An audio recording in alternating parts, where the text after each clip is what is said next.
Christmas வரப்போகுது. எல்லாரும் ஈஸியாக வீட்டில் பண்ணுற மாதிரியே 2 முட்டையை மட்டும் யூஸ் பண்ணி கிட்டத்தட்ட 1/2 kg கேக் பண்ணலாம். அதுவும் குக்கரில். ஓவன் தேவையில்லை. Welcome to every kitchen. 1 வீக்லேருந்து 10 நாள் வரைக்கும் கூட இந்த கேக்கை நீங்கள் ஸ்டோர் பண்ணி சாப்பிட்லாம். இந்த கேக் பொறுத்த வரைக்கும் பழசு ஆகத்தான் டேஸ்ட் ரொம்ப நல்லாயிருக்கும். மறக்காமல் ட்ரை பண்ணி பாருங்கள். இந்த ரெசிபிக்காக 1/2 கப் அளவு சுகரை இதே மாதிரி ட்ரை ரோஸ்ட் பண்ணுங்கள். இன்னும் கொஞ்சம் நேரத்தில் அப்படியே லிக்விடாக மாறி கேரமல் ரெடி ஆயிரும். ஒரு 1/4 கப் அளவு தண்ணிங்க தனியாக எடுத்து வச்சுக்கோங்க. சுகரை லோ டு மீடியம் ஃப்ளேம்லேயே இதே மாதிரி ரோஸ்ட் பண்ணும்போது நல்லா மெல்ட் ஆகி ஒரு ஸ்டேஜில் நல்ல ஒரு ப்ரௌன் கலர் கிடைக்கும். ஹனி கலரை விட கொஞ்சம் ஜாஸ்தியாக இருக்கும். அப்போ நீங்கள் லோ ஃப்ளேம் வச்சுட்டு இந்தளவுக்கு டார்க்காக கூடவே கொஞ்சம் ஸ்மோக் எஃபெக்ட் வரும். அப்போ அடுப்பை ஆஃப் பண்ணிடுங்க. ஆஃப் பண்ணிவிட்டு நம்ம எடுத்து வச்ச தண்ணீரை உள்ளே ஆட் பண்ணிடலாம். கொஞ்சம் கவனம் ஆட் பண்ணுங்கள், கையில் பட வாய்ப்பு இருக்குது. இதெல்லாம் மிக்ஸ் பண்ணி கொதிக்க விடுங்க.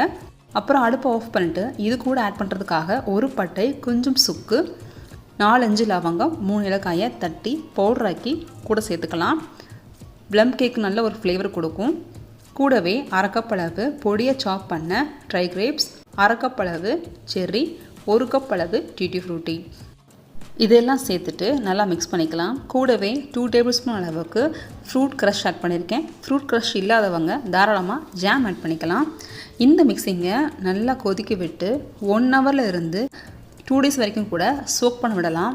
எந்த அளவுக்கு சோக் ஆகுதோ அந்தளவுக்கு டேஸ்ட் ரொம்ப நல்லாயிருக்கும். நான் 1 மணி நேரம் இதை ஊற விட்டுக்கிறேன். அடுப்பு ஆஃப் பண்ணிட்டு ஃப்ரூட் மிக்ஸை ஊற விட்டுடலாம். கேக் செய்கிறதுக்கு முன்னாடி டின் ரெடி பண்ணிக்கணும். இதே மாதிரி கேக் டின்னில் பட்டர் ஷீட்டை வச்சுட்டு பாட்டம் அப்புறம் சைடில் ஆயில் அப்ளை பண்ணிக்கோங்க. கொஞ்சமாக மைதா டஸ்ட் பண்ணிட்டீங்கன்னா டின் ரெடி ஆயிரும். நான் இன்றைக்கி குக்கர் ப்ளஸ் ஓடிஜியில் பண்ண போகிறேன். ஓடிஜியில் பண்ண போகிறதா இருந்தால் டின் ரெடி பண்ணும்போதே 10 நிமிஷம் 180 டிகிரி செல்சியஸில் ஓவனை ப்ரீஹீட் பண்ணிக்கோங்க. இப்போது அகலமான பவுலில் இதே மாதிரி 2 முட்டையை உடைச்சி ஊற்றி நல்லா பீட் பண்ணிக்கோங்க. அதுக்கப்புறம் இது கூட 250 ml கப்பில் இருந்து 1/2 கப் அளவு நாட்டு சக்கரை சேர்த்துக்கலாம். நாட்டு சக்கரை பிடிக்காதவங்க தாராளமாக சுகர் சேர்த்துக்கலாம். இது கூடவே 1/4 கப் அளவு கிட்டத்தட்ட 50 ml இருக்கும் ரீஃபைண்ட் ஆயில் ஆட் பண்ணிக்கிறேன். கேக் பொறுத்த வரைக்கும் நம்ம வாசனை இல்லாத ஆயில் தான் ஆட் பண்ணணும். இதையும் ஆட் பண்ணிவிட்டு சக்கரை நல்லா கரையிற அளவுக்கு நல்லா பீட் பண்ணிக்கோங்க. இது கூடவே 1/2 டீஸ்பூன் அளவுக்கு எசன்ஸ் ஆட் பண்ணிக்கலாம். உங்களுக்கு விருப்பமான எசன்ஸ் எதுவானாலும் ஆட் பண்ணிக்கலாம், நல்லாயிருக்கும். நல்லா பீட் பண்ணிக்கோங்க. சக்கரை நல்லா கரைஞ்சிருச்சு. இப்போ இது கூட 250 ml கப்பிலிருந்து 1 கப் அளவு மைதா, அது கூடவே 1 டீஸ்பூன் அளவுக்கு பேக்கிங் பவுடர், 1/2 டீஸ்பூன் அளவுக்கு பேக்கிங் சோடா சேர்த்துக்கோங்க. 2 பிஞ்ச் அளவுக்கு உப்பு சேர்த்துக்கலாம். இது இப்போது நல்லா சளிச்சு விட்டு மிக்ஸ் பண்ணிக்கலாம். நல்லா மிக்ஸ் ஆனதுக்கப்புறமா அகைன் நம்ம அதே கப்பில் 1/4 கப் அளவு மைதா ஆட் பண்ண போகிறோம். ஸோ டோட்டலாக 1/4 கப் அளவு மைதா யூஸ் பண்ணியிருக்கோம். மாவை இதே மாதிரி கொஞ்சம் கொஞ்சமாக ஆட் பண்ணி மிக்ஸ் பண்ணிக்கோங்க. நல்லா மிக்ஸ் பண்ணதுக்கப்புறமா இது கூட 80 ml அளவுக்கு காய்ச்சி ஆற வச்ச பாலை ஆட் பண்ணிக்கோங்க. பாலுடைய அளவு பேட்டருடைய கண்டிஷனை பொறுத்து மாறும். கிட்டத்தட்ட 100 ml தேவைப்படலாம். நல்லா மிக்ஸ் பண்ணதுக்கப்புறம் நம்ம ஊற வச்ச ஃப்ரூட் மிக்ஸை இது கூட ஆட் பண்ணிக்கலாம். நான் சொன்ன மாதிரி இந்த ஃப்ரூட் மிக்ஸ் எந்த அளவுக்கு ஊறுதோ அந்தளவுக்கு டேஸ்ட் ரொம்ப நல்லாயிருக்கும். முடிஞ்சால் நீங்கள் ப்ரீவியஸாகவே ஒரு 2-3 டேஸ்க்கு முன்னாடியே இந்த ஃப்ரூட் மிக்ஸை ரெடி பண்ணி ஊற விட்டுடுங்க. அவ்வளோதான், பேட்டர் ரெடி ஆயிடுச்சு. இதை இப்போது டின்னுக்கு ட்ரான்ஸ்ஃபர் பண்ணிடலாம். நான் இந்த டின்னில் ஊற்றுற இந்த பேட்டரை ஓடிஜியில் 180 டிகிரி செல்சியஸில் 35 மினிட்ஸ் வச்சு பேக் பண்ணிக்கிட்டேன்.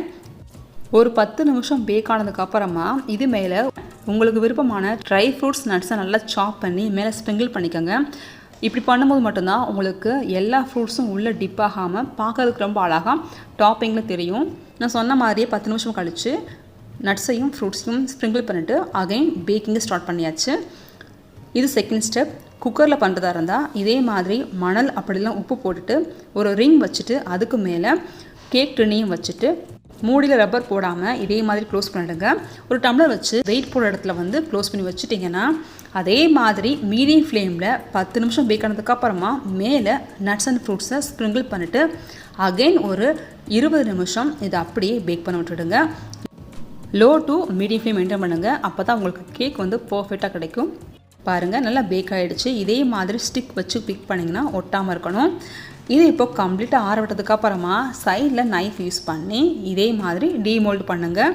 பர்ஃபெக்டான ப்ளம் கேக் அதுவும் குக்கரில் ரெடி ஆயிடுச்சு.